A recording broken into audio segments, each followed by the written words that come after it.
രാവിലെ 8 മണി എന്ന് പറയുന്ന ഒരു സമയം ഉണ്ടെങ്കിൽ ആ സമയത്ത് തന്നെ നമ്മളിവിടെ പുറപ്പെടും എന്ന് പറഞ്ഞ ആൾക്കാർ നമ്മളെ വീട്ടിലേക്ക് എത്തിയത് 9 മണിക്കാണ്. ഒമാനിലെ ഏറ്റവും ഹൈയസ്റ്റ് മൗണ്ടൻ ആണ് നമ്മുടെ ജബൽ ഷംസ്. ഒരു 11:30 സമയത്താണ് നമ്മളിവിടെ എത്തിയിട്ടുണ്ടായിരുന്നത്. നല്ല വെയിലും കാര്യങ്ങളൊക്കെ ഉണ്ട്, പക്ഷെ നല്ല തണുപ്പുണ്ട്, നല്ല കാറ്റും ഉണ്ട്.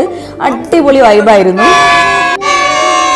ഇങ്ങോട്ടേക്ക് വരുന്നവർ കുഞ്ഞുങ്ങൾക്കുള്ള എല്ലാ പ്രൊട്ടക്ഷനും സ്വീകരിക്കണമെന്ന് ആദ്യം തന്നെ പറയട്ടെ. നമ്മൾ ഈ ഒരു സ്പോട്ടിൽ നിന്നും കുറച്ച് മുകളിലേക്ക് പോയി കഴിഞ്ഞാൽ നല്ല വിശാലമായിട്ടുള്ള ഒരു പ്രൈവറ്റ് പോലത്തെ ഒരു ഏരിയ ഉണ്ട്. ഒരുപാട് പേര് അവിടെ വന്ന് പിന്നെ ടെന്റ് അടിച്ചിട്ടുണ്ടായിരുന്നു. പക്ഷെ നമ്മൾ ചെന്ന സമയത്ത് ആരും ഉണ്ടായിരുന്നില്ല. നമുക്ക് കുക്ക് ചെയ്യാനുണ്ട്, കുറെ ആൾക്കാർക്ക് ഫീഡിങ് കാര്യങ്ങളൊക്കെ ഉള്ളതുകൊണ്ട് നല്ലൊരു പ്രൈവസി ഉള്ള ഒരു ഏരിയയാണ് കണ്ടുപിടിച്ചിട്ടുണ്ടായിരുന്നത്. അടിപൊളി സ്പോട്ടായിരുന്നു. നല്ല സൺസെറ്റും സൺറൈസും ഒക്കെ കാണാൻ പറ്റിയൊരു ഏരിയ ആണ്.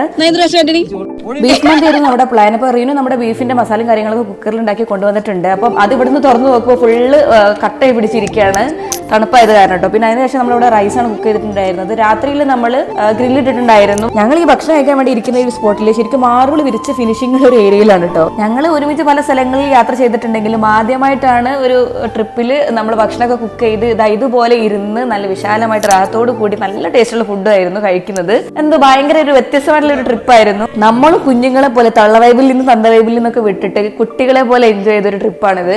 കുട്ടികളെ പോലെ ഡാൻസ് കളിക്കുക, പാട്ട് പാടുക, നല്ല രസമുണ്ടായിരുന്നു കേട്ടോ. എന്ത് പറഞ്ഞാലും